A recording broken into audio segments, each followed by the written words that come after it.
Bonjour, donc aujourd'hui on va vous parler des pucerons. Alors c'est un réel petit souci dans le jardin pour plusieurs choses. Donc le puceron est un insecte piqueur-suceur. Il va piquer la sève et se nourrir donc de la sève très riche des végétaux.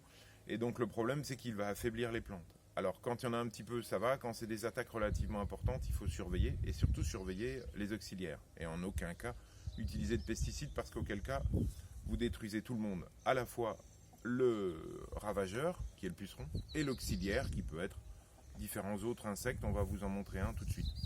Alors d'abord, il faut d'abord être très observateur. Les pucerons, là on en voit un exemple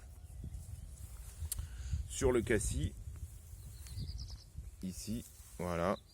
Vous voyez les fruits, et puis l'attaque de pucerons noirs. On va essayer de zoomer ici. Voilà. Donc, dans les auxiliaires, on a la mésange qui se régale et c'est pour ça qu'il faut mettre plein de nichoirs. Essayez de lui donner, je vous avais dit, pour qu'on puisse avoir des auxiliaires présents, il faut le gîte et le couvert. Le couvert, c'est les pucerons et le gîte, c'est bien sûr la mangeoire pour la nichoir. Ou des hôtels à insectes, par exemple, pour les insectes qu'on va voir. Et je pense à la coccinelle, mais je vais vous la montrer tout à l'heure. Donc il est important que vous voyez ça. Alors là, moi sur mon cassis, ça ne me pose pas de problème. De façon globale, il n'est pas fatigué. Un critère quand même important pour déterminer les attaques de pucerons, c'est les feuilles crispées. D'accord? Elles sont tellement piquées, c'est comme votre peau avec un moustique, qu'elles se recroquevillent et dès que vous ouvrez, vous apercevez les milliers de pucerons, alors à la fois ailés ou pas ailés. Observez-les à la loupe, vous verrez chez vous certainement mieux qu'ici. Donc là, la préconisation que je vous fais, c'est simplement, sur un cassis, il n'y aura aucun problème, et même sur d'autres végétaux, c'est de pouvoir supprimer les têtes qui sont chargées de pucerons. Et ça vous détruisez. Première approche. D'accord? Donc on réduit la population de pucerons. Alors, bien entendu, sur le cassis, c'est visible. Moi, ce que je préfère, c'est quand même dans le potager, je vous l'ai dit, je laisse quelques plantes. Alors, j'ai parlé des engrais verts dans ma première vidéo, et il y a une plante que j'aime bien, c'est la fèverolle, qui est un engrais vert qui ne fait pas de fèves, mais qui fait simplement, pas de fèves comestibles, mais qui, moi, m'apporte de l'azote dans le sol. Je vous en ai parlé, allez voir ma vidéo sur les engrais verts. Donc, vous voyez, par exemple, j'en ai une ici, elle est montée, elle est super saine, pleine en fleurs, elle va m'apporter plein d'azote au niveau de mon cassis. Alors pourquoi je vous parle de ça? Parce que ces plantes-là me permettent d'être des alertes quant aux pucerons dans mon jardin. On va se retrouver tout de suite sur une alerte de pucerons. Donc là on voit bien le pied de fèverolle en globalité et puis une super attaque. Ça c'est ce qu'on appelle une invasion, une infestation de pucerons. Moi sur les fèverolles ça ne me pose aucun souci. Puisque c'est un engrais vert, je ne vais pas récupérer cette plante. Donc moi, ça, c'est une alerte qui va me permettre aussi de nourrir toute une population d'auxiliaires. Parce que le problème avec les insecticides, deux choses. Vous pulvérisez un anti-puceron, donc un insecticide, vous allez détruire tous les pucerons. Donc forcément, vous allez détruire aussi les auxiliaires. Et quand les auxiliaires vont revenir, ils n'auront plus de pucerons à manger. Donc dans votre potager, et je répète, il ne faut pas qu'il soit trop propre. S'il est trop propre, vos auxiliaires n'ont pas de place où loger, donc pas de gîte. Et rien à manger, pas de couvert. Donc laissez quelques plantes infestées. Alors j'ai pas dit toutes.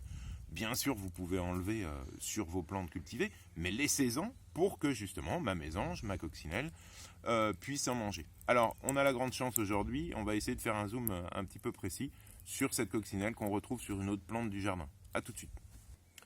Donc là on se retrouve dans le jardin plutôt fleuri, mais c'est pour vous montrer que c'est un ensemble et il n'y a pas le potager et le jardin fleuri. C'est un ensemble qui fait qu'on peut avoir des auxiliaires.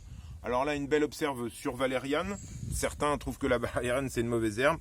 Moi, elle m'intéresse. On observe ici, je mets la feuille blanche pour que vous voyez clairement, une colonie de pucerons verts. Vous les voyez ici.